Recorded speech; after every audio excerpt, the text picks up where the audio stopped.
regarding our keynote speaker, he's the one who told me about the three things last night, by the way. So he's actually hit the entrepreneurial trifecta. So number one, he started a very successful technology company and sold it. I mean, that alone is not a huge deal in this audience here, but he's done it really well. So kudos there. Number two, he took that experience and those things and started a financial business. And now he leads one of the biggest hedge fund business here in Orange County and in LA. He runs a fund that's in excess of $500 million.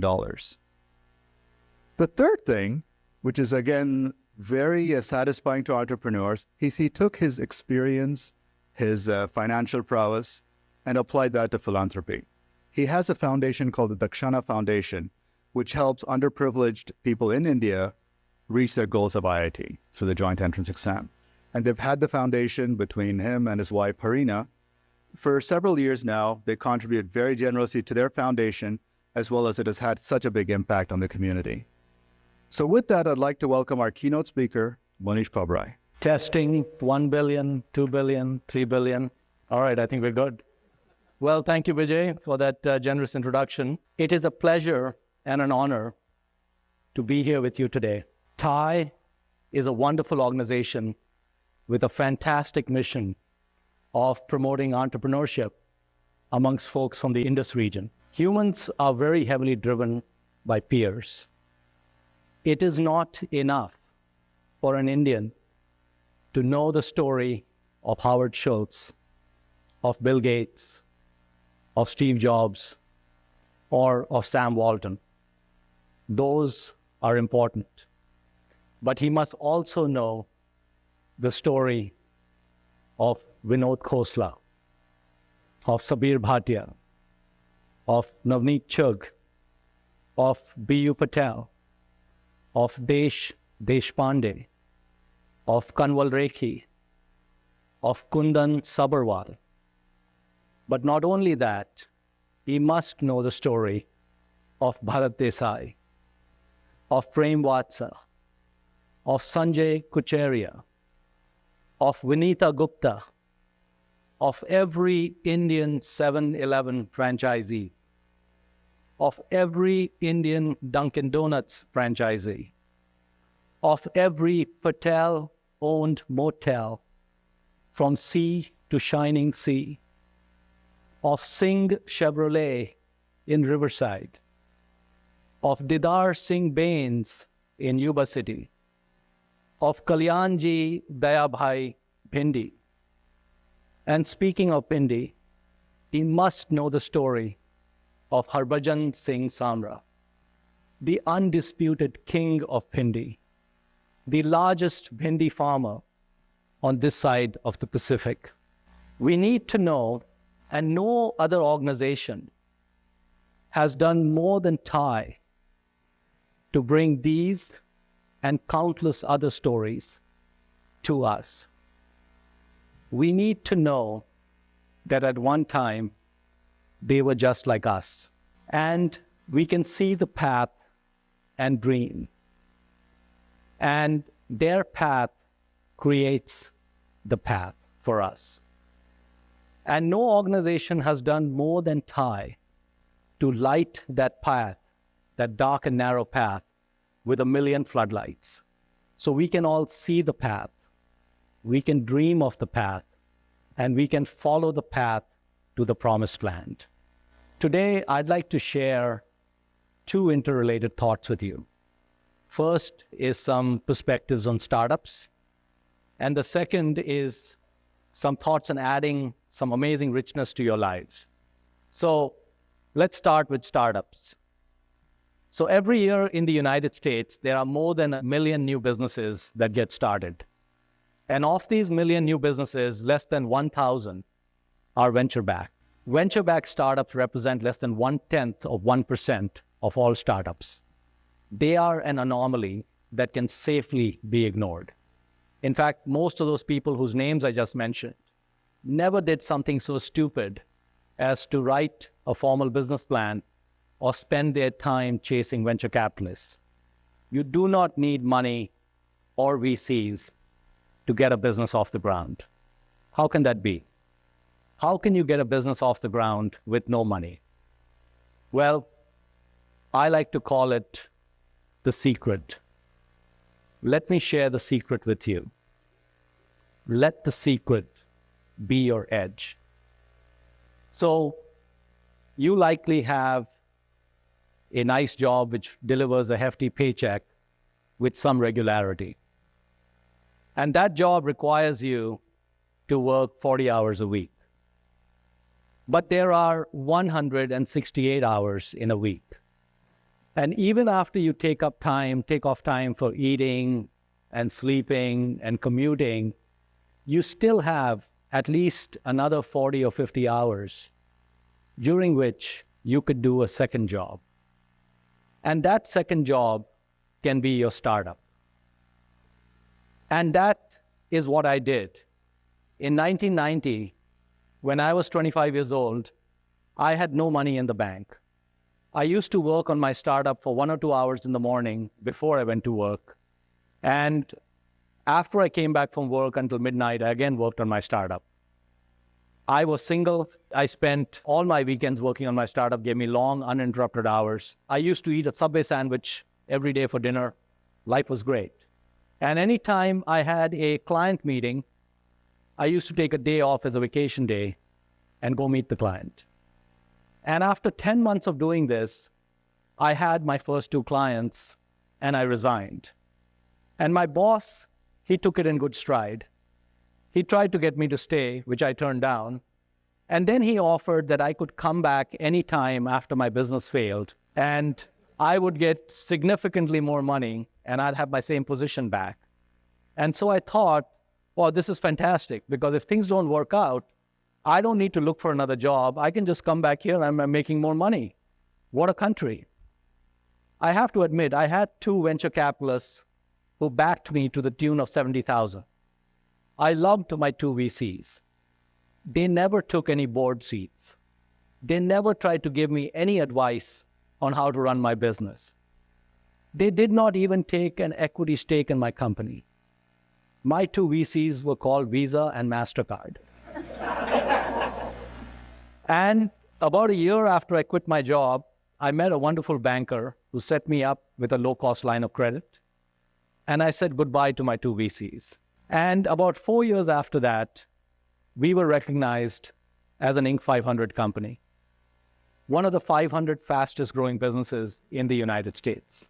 And that is the secret. You can walk and chew gum at the same time. And if your business does not compete with your employer, you can keep your full-time job and get your business off the ground. The fatal mistake is to quit, try to live off your savings, and spend your time chasing VCs. The way I went about it, I had no pressure. It did not matter if it took 3 months or 6 months or 18 months to get the business off the ground. The cash was coming in, the rent was current, life was good. So let's fast forward and let's say you built yourself this beautiful sandcastle and you're now drowning in dollars with lots of time on your hand. So what's next? Well, how about if you took those amazing business and entrepreneur skills and decided to help a few less fortunate humans? You cannot change the world, but you can change the world for 1 person, for 10 people, for 100 people, and maybe even a few thousand people. A few years back, it dawned on my wife, Harina, and me that we had already accumulated vastly more assets than we could possibly consume in our lifetime. And because I compound money for a living, those numbers were likely to get a lot larger over time. Warren Buffett says that passing on large inheritances to your children are not a gift. They are a burden. He has a wonderful saying, I'd like to give my kids enough money for them to do anything they want, but not enough money for them to do nothing. And so I reached the conclusion that passing on large inheritances was going to be counterproductive for my kids. And in fact, I discussed it with them, and they had zero interest in the money. And so we decided that the only logical thing to do was to try to efficiently recycle it back to society. Most charities and foundations are run by people with great hearts, but they are all heart and no head. Most of them have never run a business before.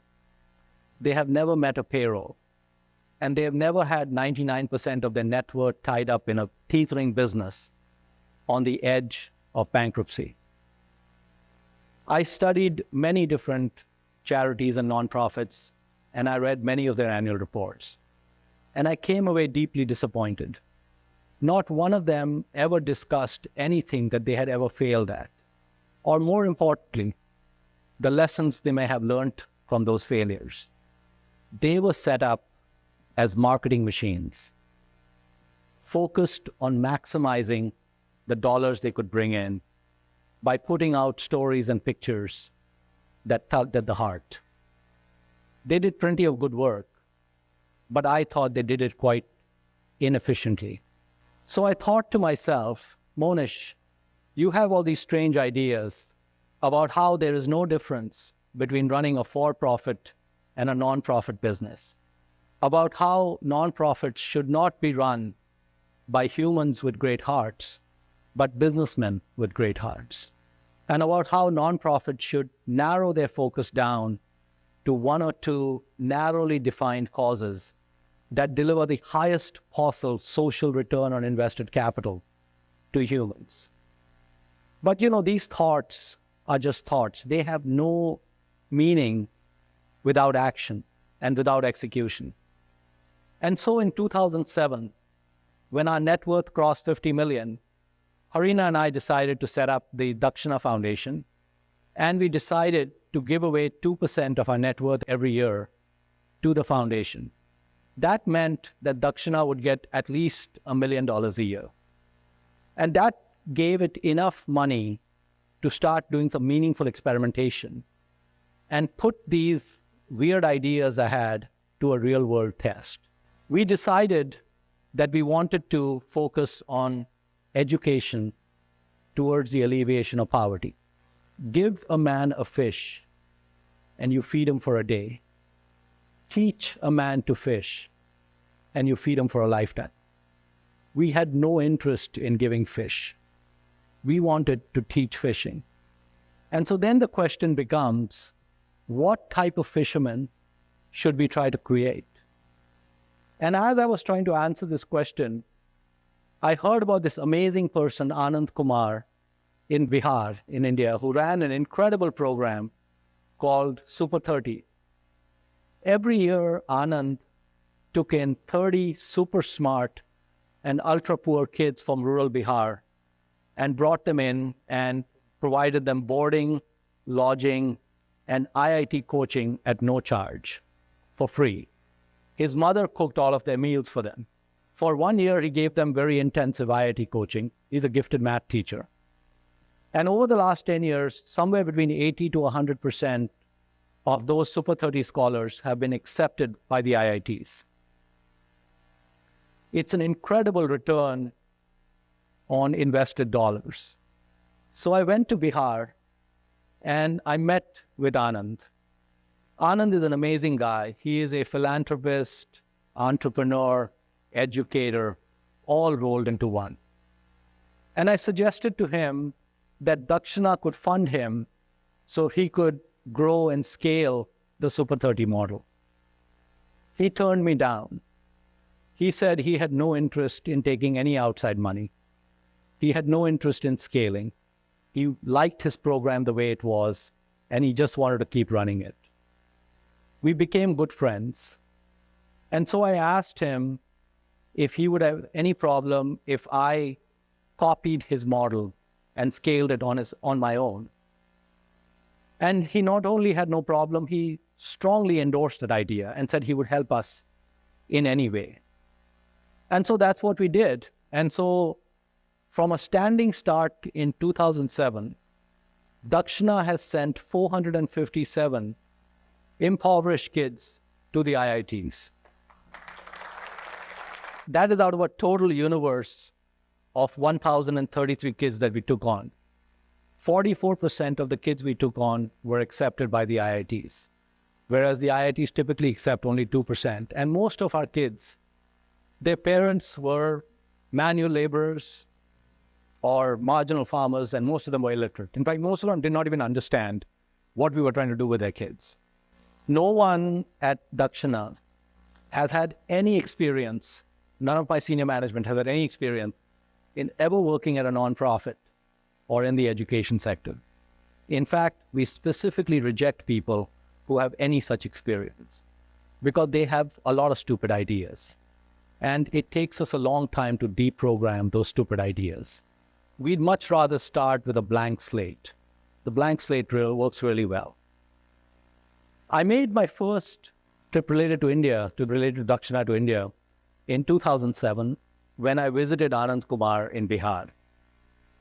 And at that time, Bihar was famous for being the kidnapping capital of India. I was so paranoid that I took 2 armed security guards with me. One of them was a former Indian Army commander. He told me that from a position of being completely asleep to taking a guy out between the eyes was less than a second for him. I felt really good. I had so much baggage to give up.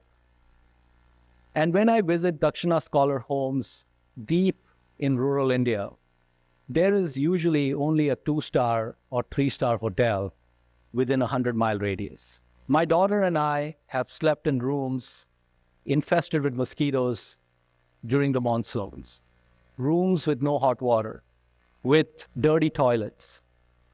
I'm constantly worried about our passports getting lost because none of these hotels have any safes. I have so much more baggage to give up, and I have to be honest, all these things bother me. But they bother me less than they did 6 years ago. And all the rest of it has been so amazing that I don't want to give it up. In fact, it has added a dimension to my life that I cling on to very preciously.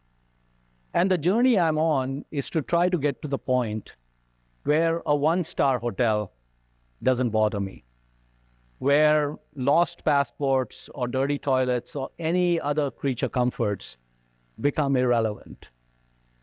And I don't know if I'll get there in this lifetime, but I can see that I'm getting closer with every passing trip that I take.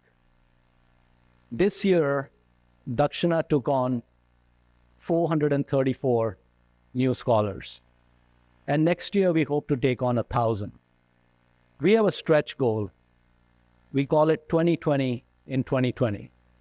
In the year 2020, we would like to send 2,020 impoverished kids to the IITs.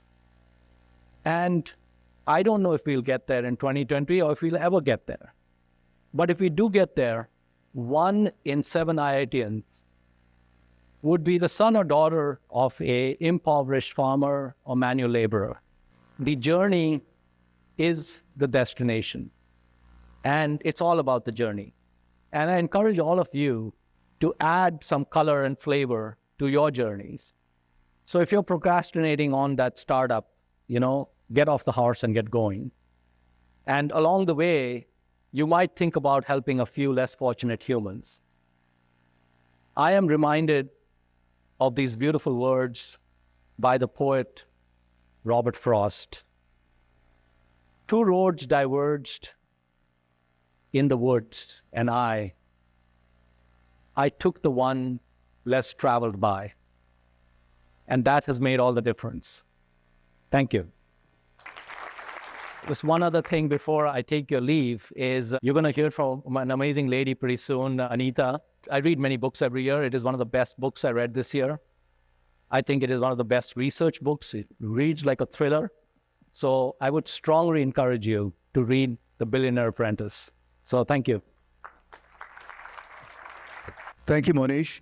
Just a couple of other tidbits. When he was talking about teaching a man to fish, there are a few things that we didn't address.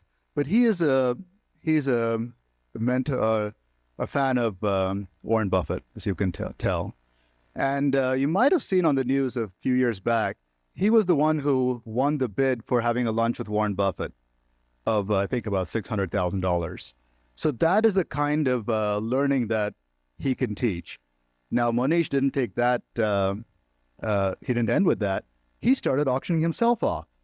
So just yesterday, he auctioned a lunch with him for $17,000. So that's the kind of knowledge that you got in this room today. And hopefully next year for TiE, he'll be auctioning himself off to benefit TiE. So once again, thank you, Mohnish.